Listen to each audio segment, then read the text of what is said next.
terima kasih sama siapa bang? Terima kasih sama siapa?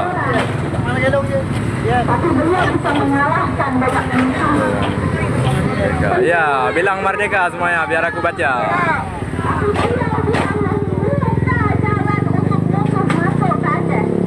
Tapi dengan syarat Indonesia.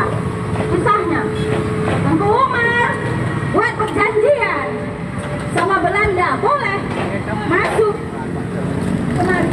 Masuk. Nih, buka ini. Silakan masuk. Nih, silakan. Kasih tempat. Komen merdeka aja bang semuanya. Jangan jajah Aceh. Katanya Aceh tidak pernah dijajah sama Belanda.